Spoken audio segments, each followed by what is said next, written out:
Radio Clédou, c'est tout un monde entre vos oreilles. Radio Clédou, le journal avec Sotelma Malitel. Dire bonjour, désolé, merci, s'il te plaît, j'ai tort, ou bien pardon, je t'aime ou au revoir, vous coûte 0 francs, mesdames, messieurs, faites le temps que vous pouvez. Vous êtes assez nombreux à être fidèles à nos programmes. Cette curiosité vous pousse à suivre l'actualité. 13h à Bamako, les titres de cette deuxième édition.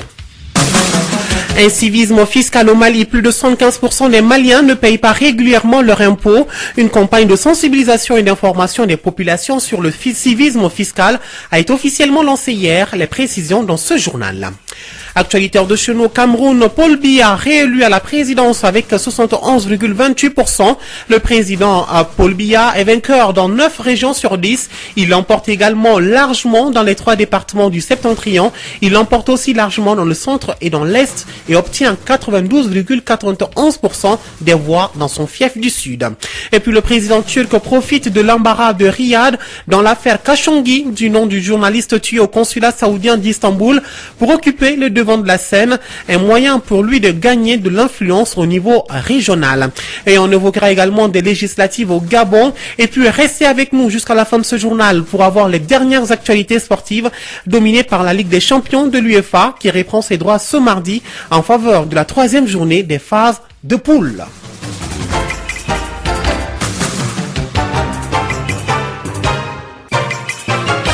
Mesdames, Messieurs, bonjour et bienvenue dans ce journal. Rendons-nous directement à Niafunké, où la population fait face à une insécurité grandissante, doublée du banditisme. Les habitants de la localité se sont réunis le week-end à Sompi. L'objectif est de trouver une solution à l'insécurité et le banditisme sur les routes, combattre également les coupeurs de route et autres délinquants qui évoluent dans leur cercle. Un reportage de Kassim Traoré. Du haut de ses 70 ans, l'enseignant à la retraite regarde la crue des eaux avec déception. Boubacar Maïga, dit Arbert Assé, est très déçu de la situation sécuritaire à Niafunké. La situation sécuritaire, elle est vraiment alarmante. À moins de 5 km de la ville, vraiment les gens ne sont pas du tout en sécurité.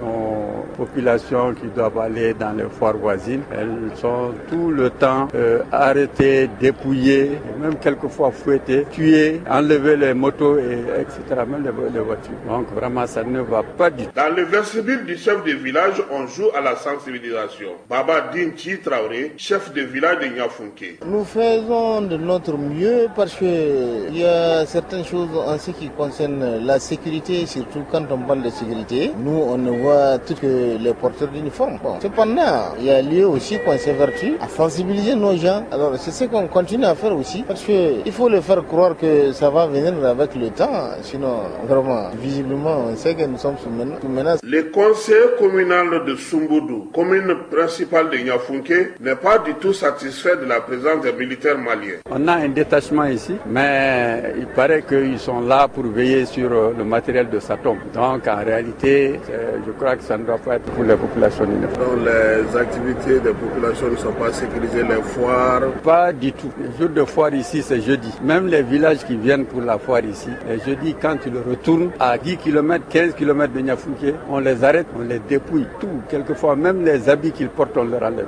Les populations de Niafunké sont dans la peur et la tristesse. Certaines se disent abandonnées par les autorités. Que l'État prenne ses responsabilités. Vraiment, qu'ils pensent que le Mali, c'est pas seulement le Sud. Et les populations aujourd'hui ici sont dans des situations vraiment critiques. Et nous craignons, nous sommes en train de craindre. Parce que jusqu'à présent, les populations pensent que le pouvoir est là pour les sécuriser, pour vraiment les prendre en charge. Mais pour s'arrêter au mur, les gens sont en train de comprendre finalement qu'ils sont laissés pour compte. Et ce qu'il faut craindre, c'est la révolte. Parce que si les gens se révoltent, je crois que c'est la catastrophe. Heureusement que dans la commune de Niafunké, l'école fonctionne encore. Le passage des bateaux est aussi une lueur d'espoir pour eux. Niafunké, Kassim Traoré pour Radio Clédou. Merci Kassim Traoré. Restons dans la région de Tombouctou. Tombouctou qui souffre, la ville n'a pas 1 kilomètre de route bitumée. L'insécurité, les braquages et même le djihadisme ternissent son image d'antan. Djadji Amadou Maïga est un habitant de la ville, il nous explique.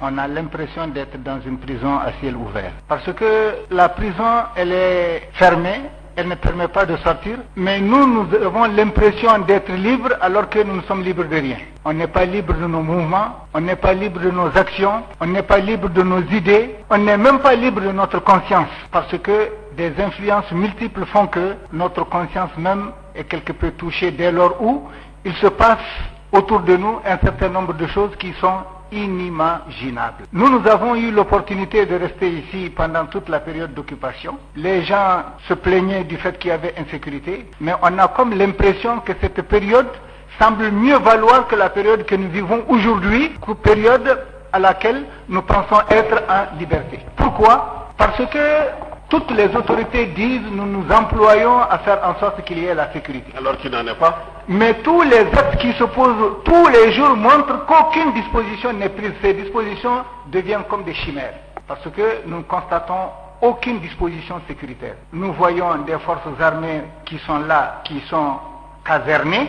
Nous avons des partenaires internationaux qui sont là avec de grands moyens, mais qui semblent plutôt faire de la villégiature plutôt que de s'occuper de la sécurité des gens. Alors cela fait que vraiment c'est dommage et la situation est telle qu'aujourd'hui tout le monde est désespéré. Parce que en se trouvant dans un certain nombre de situations, devant des autorités qui disent être engagées pour la paix, pour la tranquillité, pour la stabilité de la ville et même de la région, rien de cela ne se passe. Donc cela donne des inquiétudes et nous nous posons la question de savoir mais qui on veut berner et quelles dispositions l'autorité est en train de mettre en œuvre pour que les populations se sentent en sécurité. Une ville, capitale de région, qui se trouve être totalement coincé, ne pouvant aller nulle part. Même à l'intérieur du cercle de Tombouctou, on n'est pas libre de nos déplacements. Si vous partez par la route, on vous arrête, on vous braque, on vous rançonne. Si vous partez par le fleuve, c'est la même chose. Et l'avion ne vient plus. Donc il n'y a aucun moyen, en dehors de la MINUSMA qui est là et qui est là pour ses activités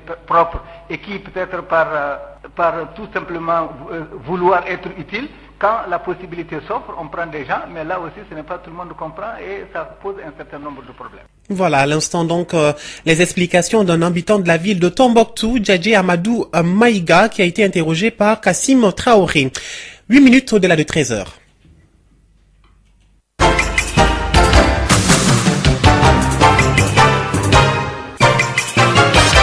Je vous l'annonçais dans les titres, la campagne de sensibilisation pour le paiement des impôts a été lancée hier lundi pour une semaine. Cette campagne est placée sous le thème « Contribuons tous au développement de notre pays, payons nos impôts ». Le lancement a été fait donc à la Direction générale des impôts du district. Oumar Bilal Maïga est le directeur général des impôts du district de Bamako. Il est au micro d'Étienne Niari. Nous avons l'impression, et c'est ce qu'on nous reproche, que nous communiquons moins et que les citoyens ont l'impression de ne pas comprendre le fonctionnement même de l'administration et pourquoi même ils payent les impôts. C'est pour cela que ce matin, en plus des différentes campagnes de sensibilisation que nous avons eu à les faire individuellement à travers les couches socio-professionnelles qui sont organisées, aujourd'hui nous avons décidé d'aller au-delà de là. Et c'est pour cela que nous avons le commun accord avec notre ministère de tutelle d'organiser vraiment une campagne de sensibilisation pendant une semaine pour que vraiment nous puissions nous faire comprendre, que les gens sachent qu'est-ce que c'est que l'impôt même et quelles sont même les dispositions qui régissent même la perception et la déclaration de l'impôt. C'est ce que vous allez voir pendant toute la semaine à travers les différents trucs, le rôle et l'importance de l'impôt et quelles sont les dispositions que nous-mêmes, administration, au niveau de l'administration, notamment au niveau des agents, que nous avons prises pour que vraiment nous puissions donner le maximum d'informations aux contribuables. Comme nous l'avons dit, un impôt bien compris, il est vraiment facile de le déclarer et ça nous pose moins de problèmes de recouvrement. En fait, c'est ça aujourd'hui l'objectif vraiment de votre rencontre. Bon, le message que nous avons à l'endroit de la population, c'est qu'un État, n'importe quel État, que ce soit les pays pauvres, que ce soit les pays en voiture, aucun État ne peut se développer sans le paiement des impôts. Le directeur général des impôts du district de Bamako, Oumar Bilal Maïga, qui s'exprime au micro d'Étienne Niari. Parlons à présent de l'actualité hors de chez nous. Au Gabon, c'est la dernière ligne droite pour le second tour des élections législatives prévues ce samedi 27 octobre. Le parti au pouvoir a déjà obtenu la majorité absolue dans le premier tour, mais il ne veut pas lâcher les 59 sièges qu'il reste à pourvoir. Les candidats en ballottage ont réchaussé les baskets pour aller à la rencontre des électeurs jusque dans leur maison. maison. Élection au Cameroun, le président Paul Biya, 85 ans, dont 35 ans au pouvoir, est réélu pour un 7e mandat avec 71,28% des voix. Le Conseil constitutionnel a proclamé hier les résultats officiels de la présidentielle. Pour le RDPC au pouvoir, la victoire éclatante du président Paul Biya est celle d'une confiance renouvelée, mais avant même la proclamation, les opposants ont rejeté ces résultats, parlant de résultats fabriqués d'élections volées. Accord historique entre le gouvernement éthiopien et les rebelles de l'ONLF. Les deux camps étaient réunis dimanche à Asmara, la capitale de l'Érythrée, pour mettre fin à un conflit qui a duré plus de 30 ans. L'ONFL se battait pour l'autodétermination du peuple somali dans la région de l'Ogaden, région de l'Est de l'Éthiopie. Dans cet accord unique en 34 ans de conflit, les deux parties s'engagent à cesser toute hostilité. Et puis affaire Khashoggi, 3 semaines jour pour jour après la mort du journaliste saoudien Jamal Khashoggi au consulat d'Arabie Saoudite à Istanbul, le président turc Recep Tayyip Erdogan a prononcé donc aujourd'hui une déclaration très attendue, sa première depuis que Riyad a enfin reconnu la mort du journaliste en prétextant une bagarre qui aurait mal tourné. Après ses aveux accueillis par le plus grand sceptisme de par la communauté internationale, le chef de l'État turc avait promis de livrer en détail toute la vérité sur l'affaire. Aujourd'hui donc, il a finalement fait peu de révélations, mais a confirmé que le meurtre du journaliste avait été prémédité.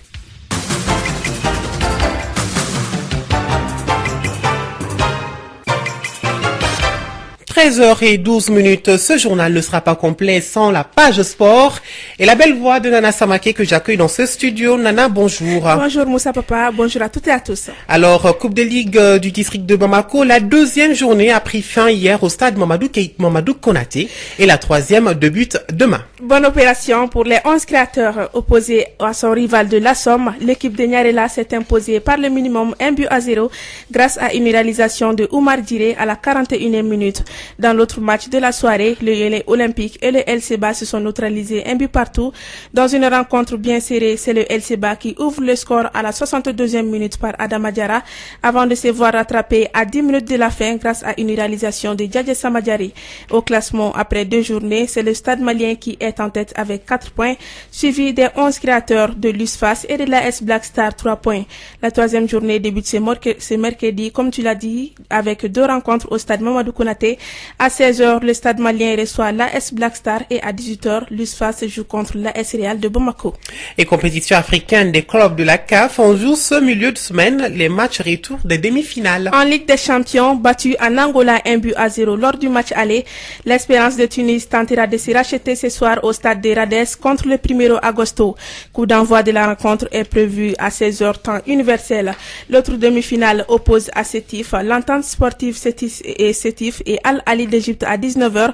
Au match aller, les coéquipiers de l'international malien Salif Koulibaly avaient pris une sérieuse option sur la qualification à la finale en s'imposant 2-0 à domicile. Enfin, en Europe, puis la Ligue des champions de l'UEFA reprend ses droits ce mardi en faveur de la troisième journée de la phase des poules. À suivre le déplacement du Bayern de Munich sur le terrain de l'AEK Athènes.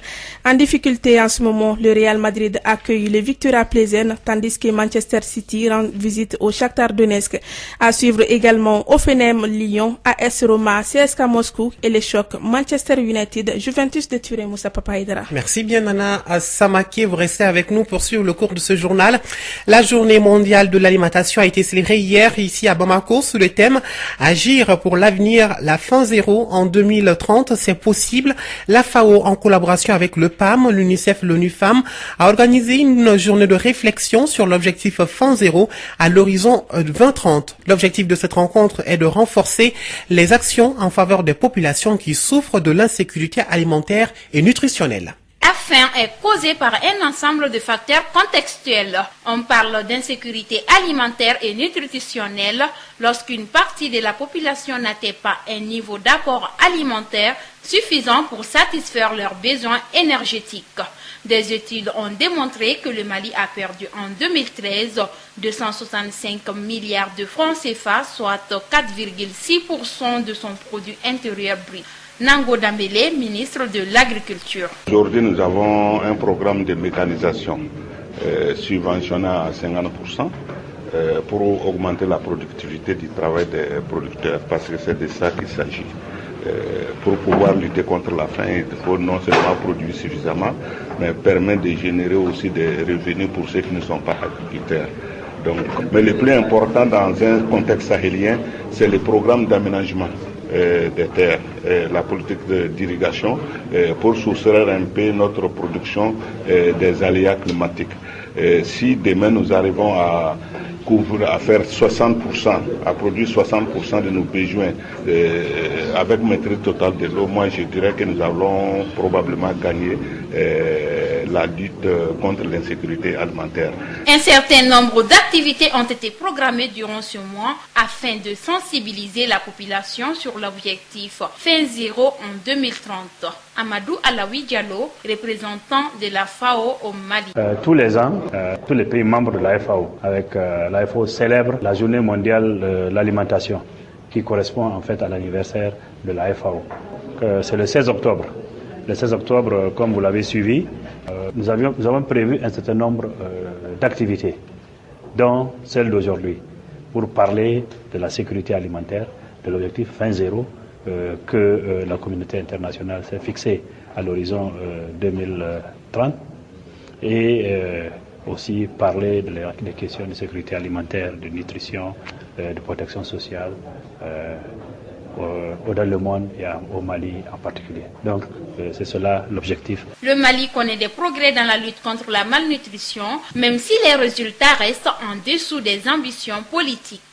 Un reportage signé Mariam Kamara. Et c'est la fin de ce journal. Merci à vous de l'avoir suivi. C'était une présentation de Moussa Papaïdara.